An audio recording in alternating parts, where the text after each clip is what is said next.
Muito bem, pessoal, estamos de volta para a nossa aula 4. Galerinha, tivemos nossa primeira aula, a aula 1, 2 e 3, no sistema híbrido. Na aula 1 e 2, nós vimos aí o significado de N, B a Z, a sua importância em divisões, suas ramificações, não é isso? E deixamos então para vocês fazerem a aula 2 e 3. Hoje vamos ver a aula 4. De olho na tela. Olha aí, aula 4. Professor, falaremos sobre o quê? Mão de obra no campo. Então nós temos aí, pessoal, uma introdução e falar qual é a diferença, hein, professor? Mão de obra no campo, mão de obra familiar e equipamentos utilizados na agropecuária. Então, primeiro, mão de obra no campo. Mão de obra se designa o trabalho empregado geralmente na produção industriais, mas também pode ser utilizado para se referir ao trabalho de qualquer empresa. Então vamos para mim, meu diretor. Olha aqui, pessoal, sempre temos que lembrar um detalhe. Aqui nas noções básicas de agroecologia e zootecnia, quando a gente está falando de mão de obra, nós estamos colocando conceito, tá? E é um conceito, vamos falar assim, acadêmico. Tem um conceito, pessoal, que a gente traz dos nossos pais, dos nossos familiares, que significa que você não foi para uma escola, quando você não vai para uma universidade, mas você tem o conhecimento empírico, o conhecimento da vivência. Eu estou falando em relação ao quê, professor Jefferson? Mão de obra. Exemplo. Professor, tem diferença em ferramenta e instrumento? Tem. Então, por exemplo, isso tem tudo a ver com mão de obra. Por quê, professor? Vamos aqui dar um parênteses. Tem pessoas, né, estudadas como o engenheiro, o arquiteto, não é isso? Então, o engenheiro e o arquiteto, eles têm conhecimento acadêmico. Mas na academia, professor, ela se divide em duas situações. Ela se divide na teoria e na prática. Porque eles têm prática, professor. Eles têm um laboratório vivo. O que é laboratório vivo? Muitas vezes eles saem do âmbito acadêmico e vão fazer visita em loco. Saem do âmbito acadêmico e vão para o laboratório experimental. Essa visita em loco, vão lá na construção de um prédio, vão lá eles vão lá. Então tem a teoria e tem a prática. Mas tem uma coisa, professor, que é essencial. Além da teoria e da prática, nós chamamos de vivência. Professor, o que é a vivência? Então vamos lá, o engenheiro, o arquiteto e tem o pedreiro, o mestre de obras. O pedreiro tem a vivência, mesmo que ele não tenha frequentado a cadeira da academia, ele consegue com a vivência, pôr em prática questões essenciais da teoria que o engenheiro, que o arquiteto obtiveram na academia.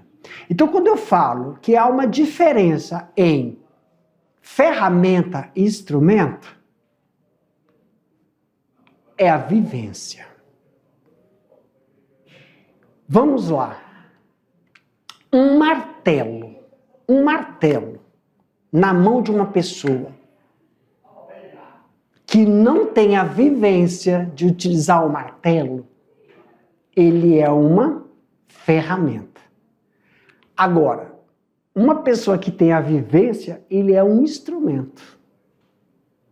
Por quê, professor? É a forma com a qual ele pega no martelo. Por isso que quando as pessoas, as crianças, né?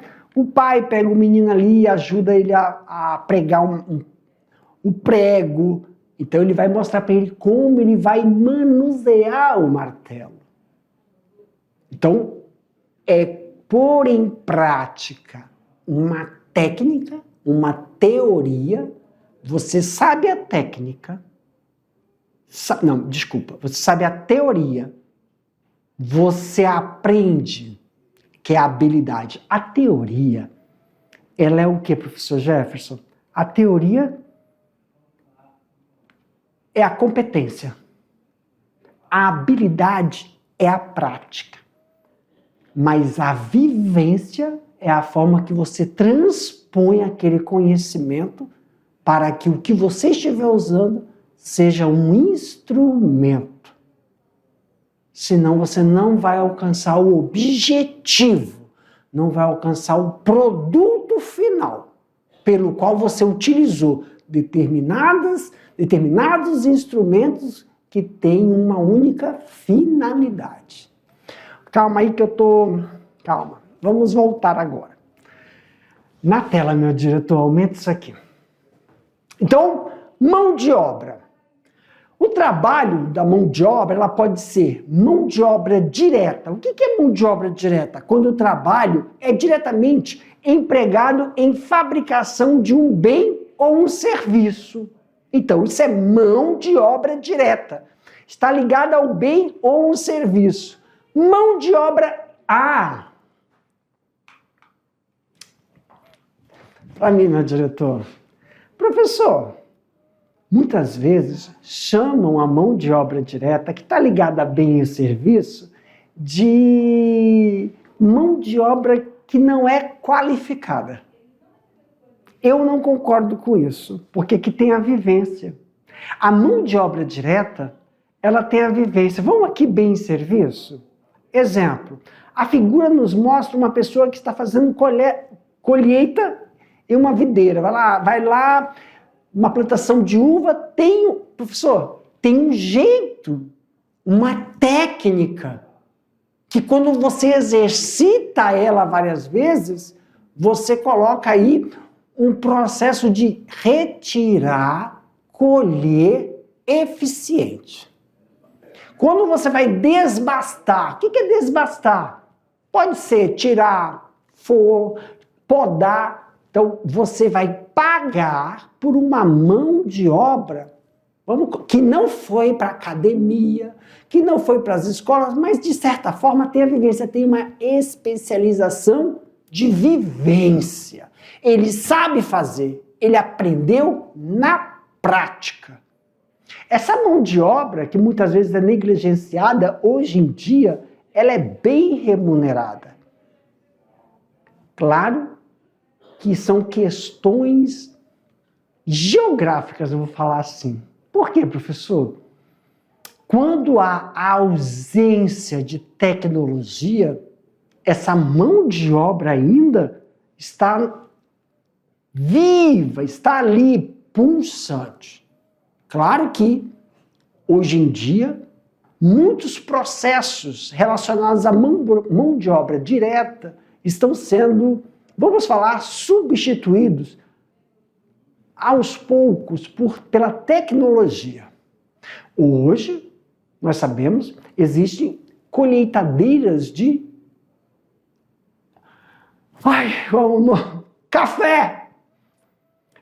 Antigamente, hoje, em algumas situações geográficas, que a ausência do beneficiamento ou do auxílio, né, para poder comprar uma colheitadeira, seja ela através de um sindicato, de uma cooperativa, ainda há as pessoas que realizam a colheita em relação à mão de obra. Até essa colheita era especializada, porque se eu for lá eu não sei fazer, eu tenho conhecimento, mas eu posso causar um dano em um ramo de frutificação. Tem tudo isso. Ah, professor, como é que, se para puxar O grão de café, a gente sabe que eles fazem assim, se você não souber fazer de forma correta, você danifica o ramo de frutificação. Se você não sabe o procedimento de uma poda de frutificação, tem poda de frutificação, poda de renovação, poda de formação. Tudo é poda, mas é de forma diferente. Se você não sabe realizar, você pode causar um dano na próxima safra. Seja ela de uva, de maracujá, de cupuaçu, de cacau. Então, é uma mão de obra, que a gente fala direta, que muitos livros trazem como empírica, conhecimento empírico. Eu falo assim, é uma mão de obra especializada, não acadêmica. Ah, professor, pedreiro hoje em dia está difícil de encontrar nas grandes cidades. E é uma mão de obra especializada. E é considerada direta. Porque hoje os grupos, as pessoas que trabalham, né, na construção, foram captadas pelo quê? Por empresas. Então hoje em dia é muito difícil você ver um pedreiro que pega obra pequena. Sabe? Ah, só vou ali rebocar o muro. Não. Ou reboca muro e já faz outras coisas, então para ele não compensa.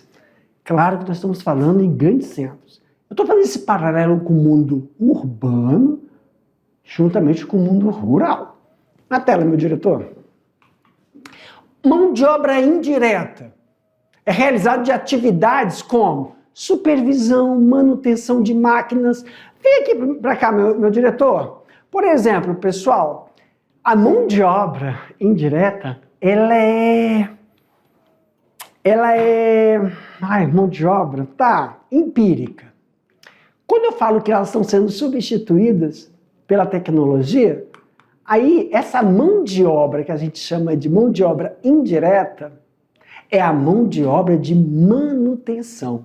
Se eu faço uma máquina, uma colheitadeira, se eu faço um sistema de irrigação, alguém tem que dar manutenção. Ela já tem uma certa especialização. Aí sim, essa tem uma especialização.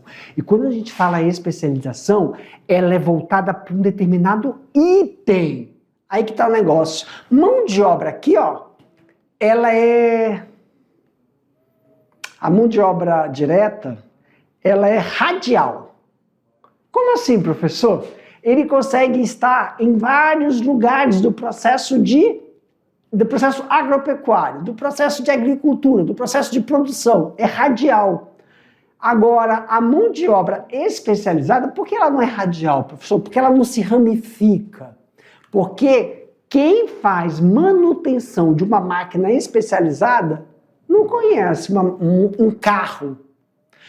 Mão de obra para trator, mão de obra para aquelas grandes colheitadeiras, é totalmente diferente de um sistema de fazer uma mão de obra, de manutenção de uma moto.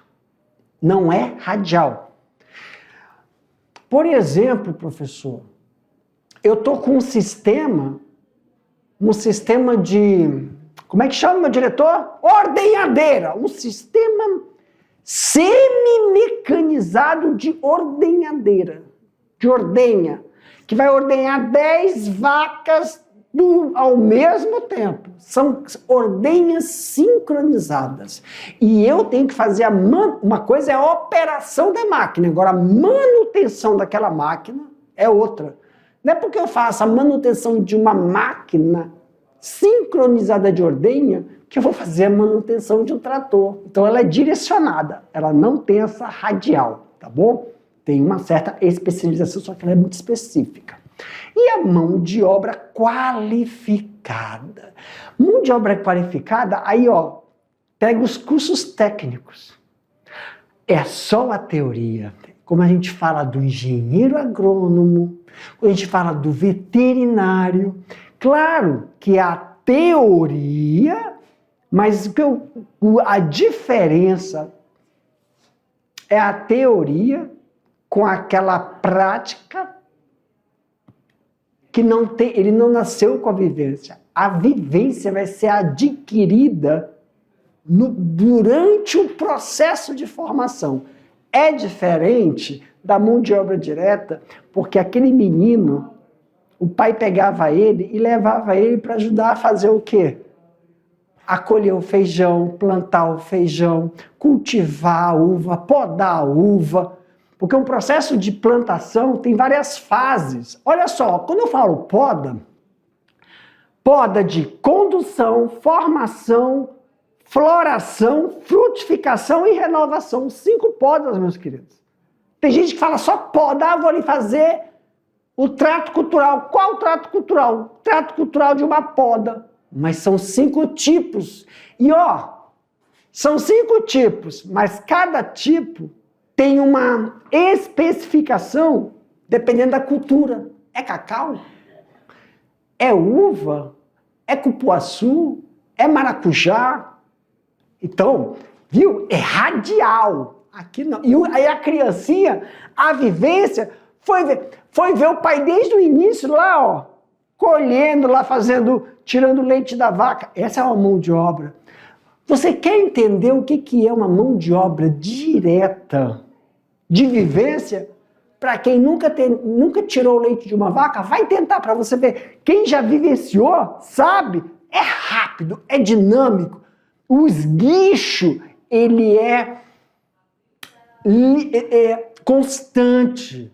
Ainda tem um animal, tem um bem-estar animal. Você vai tirar pela primeira vez um dia, se tu não souber pegar direito na teta, você leva um coice da vaca.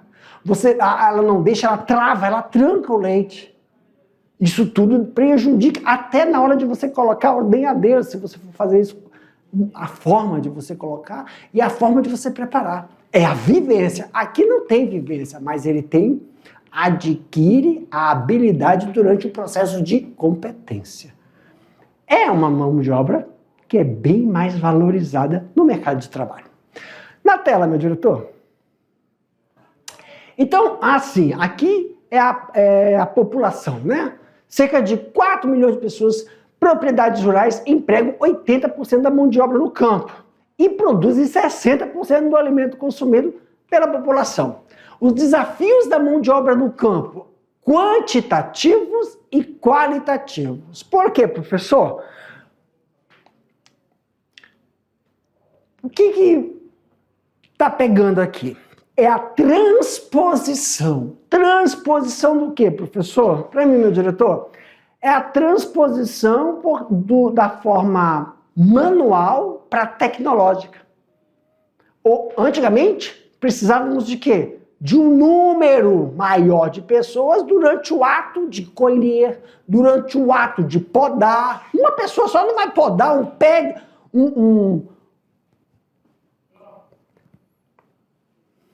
campo. Um pomar! Desculpa, meu diretor. Um pomar de cupuaçu, um pomar, ele pode ser formado por 100, 200 ou até 300 pés de cupuaçu, um pomar. Um pomar de maçã. Então, uma pessoa só não vai podar, não vai renovar. Então, eu preciso de uma quantidade maior. Mas essa transição, por exemplo, professor, hoje eu pego um drone e o drone vai fazer o quê? Ele vai vaporizar, uma pessoa com o drone vaporiza a adubação foliar. Antigamente eu tinha que ter o quê? Dependendo da quantidade de plantas num pomar, 5 pessoas com pulverizador, com um drone só. Entendeu? Então, esse transpassar aí em relação a qualitativo para quantitativo. Na tela, meu diretor. E aí, a mão de obra e o processo de automação. Também tem esses desafios em relação relação ao ambiente, o social e econômico. Como assim, professor? Uai, as pessoas que estão em processos de mudança de trabalho têm que ter a valorização e a qualificação necessária para o seu atendimento. Então, a relocação desse pessoal. Vamos exercitar? Vamos! O agronegócio é um dos setores mais responsáveis da economia brasileira. A grande variabilidade desse negócio se dá em virtude do aspecto que permite vários tipos de cultivo e que coloca o Brasil na posição de destaque. Quais seriam esses aspectos? Gente, é o aspecto que está relacionado com a diversidade climática, que permite vários tipos de cultivo e coloca o Brasil. Por quê? Porque o Brasil ele tem uma área continental. Nossa, tem estados do Brasil que é maior do que um país. Então, assim, como a área é continental, então nós temos como é que eu falo? Eu falo não é diferença, nós temos o clima, ele é heterogêneo, é isso. Então, tudo que se planta aqui dá. E ainda aliado à tecnologia. Como assim? Em 1900. Não! Em 2017 não se falava. Em 97 não se falava o quê? Piscicultura no estado de Rondônia. E hoje tem piscicultura, por causa da tecnologia. Em 2000 não se falava. Em que? Algodão. E hoje tem produção de algodão aqui no estado. Soja, não é? Então, não é só a extensão territorial com um clima diverso, mas a empregabilidade da tecnologia que possibilita isso. E a mão de obra familiar, Jefferson? A mão de obra familiar, pessoal, é a vivência. É a mão de obra empírica. Agropecuária, agroindústria. Professor, o que é agroindústria? Agroindústria é você cria vaca, mas você produz leite, iogurte, queijo. Isso é agroindústria. Manteiga. Mas o que tu cria? Vaca. Eu crio carne. Então, vaca eu quis dizer o leite, né? Mas aí eu crio gado. Quando eu crio gado, eu não crio vaca, eu crio bezerro. Quando eu crio gado, eu não crio...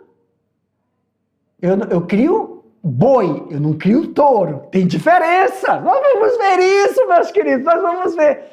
Mas carne é gado.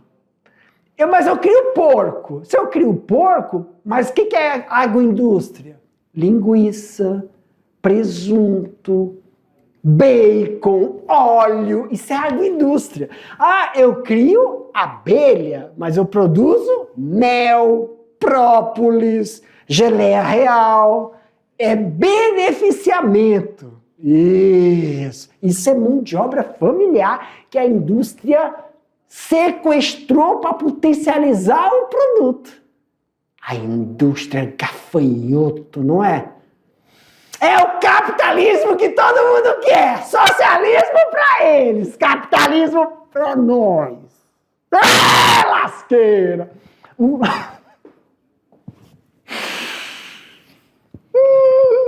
vou exercitar. O trabalho rural é árduo, claro que é árduo. E exige muita disciplina na execução de tarefas. Contudo, para a estabilidade do agronegócio, é de extrema relevância, considerando as especificidades da mão de obra e prestação de serviço, qual seria a classificação do trabalho realizado nas atividades frequentemente indivisíveis? Olha aí, meu querido, mão de obra indireta. Por quê, professor? Porque é aquela que só dá manutenção, só supervisiona, só limpa, verifica os equipamentos. É uma questão de supervisão. Então ele tem que ter o quê? A visão abrangente de tudo que está acontecendo. E equipamentos agropecuários, né? Da mão de obra. De atividades do campo. Carrinho de mão, enxada, foice. Mas como assim, professor? Bota. Para mim, meu diretor, são equipamentos que são muito utilizados e são importantes da mão de obra que não é qualificada. Diferente daquela, da especializada. Mas é uma mão de obra que a gente fala, pessoal, que você tem que saber a diferença de como operacionalizar. Sabe como é que a gente... Por exemplo, como é que eu sei? Pô, professor, não saber botar uma bota? Galera, pega essas Nutella que a gente tem hoje aí por aí, manda botar uma bota e vai fazer lá no apiário, vão colocar errado, porque até a forma de você colocar bota tem uma técnica para não ocorrer um acidente. E não é só a bota, é o tipo de bota, depende muito da atividade que você vai fazer. A altura da bota. Isso, a espessura do material. Como assim, professor? A bota que eu estou mostrando aqui, ela é preta. Então, esse preto não é porque é da moda. Porque se eu for trabalhar no frigorífico, se eu for trabalhar numa coisa de produção de queijo, ela não pode ser preta, ela é branca. Então, até a coloração indica a utilização dela. Uma aula prática de EPI é muito boa, e a gente vê como a pessoa não tem noção. Até a forma de você colocar uma luva. Ah, professor, qualquer um coloca uma luva. Uai, existe aula de instrumentalização no curso de enfermagem para aprender a colocar uma luva que se não colocar direito você não passa. Eu amava dar esse tipo de aula. Sim! Aumenta, meu diretor! 27 minutos, meu pai amado! E professor Jefferson, pulverizador também, né? Para mim, meu diretor, porque é como eu estou falando, aqui é uma comparação em relação ao que é equipamentos tecnológicos. Um equipamento desse, professor, tem técnica para esse equipamento, claro, até para colocar e operacionalizar esse equipamento. Você tem que entender um pouquinho de clima para usar esse equipamento. E depende também do vegetal, e depende do insumo que você está usando. Isso ainda falam que é mão de obra simples, né? Direta. Na tela, meu diretor. E formas de poda. Algumas ferramentas que nós temos aí, né? Até a trena, pessoal. Eu sei, por exemplo, se eu colocasse um teodolito, é mais especializado. Se eu colocasse um GPS, eu não sei mexer com GPS, mas eu sei mexer com teodolito. Quer dizer, faltou fazer a transição aí, viu, Jefferson? Vamos exercitar? Vamos! Existem vários tipos de equipamento comum na atividade rural e que podem ser utilizados também no dia a dia da vida urbana em relação aos apresentados na aula. Quais são utilizados na agricultura e na horticultura para capinar, remover ou revolver, cavar e auxilia nas diferentes atividades rurais, iluminando os ambientes em momentos de alguma emergência. Enxada e lampião, tá bom? Para mim aqui, meu diretor, pessoal, essa aqui foi a nossa última atividade, tá? Da aula. Agora, vou deixar vocês com a aula 5 e a aula 6. Essa atividade vocês vão desenvolver de acordo com o que nós estamos colocando aqui, ó. Na tela, meu diretor. O tema é mão de obra no campo, desafios e oportunidades. O objetivo é de compreender a importância da mão de obra no campo e os desafios enfrentados pelos trabalhadores rurais e as oportunidades de desenvolvimento sustentável. Pessoal, primeiro, vocês vão realizar pesquisa sobre o tipo de mão de obra, conceitos e explicar cada um deles. Vamos fazer uma reflexão aí e anotar tudo no diário de bordo, tá bom? Para mim, meu diretor, finalizando aqui, ó, um abraço, um beijo e até a próxima.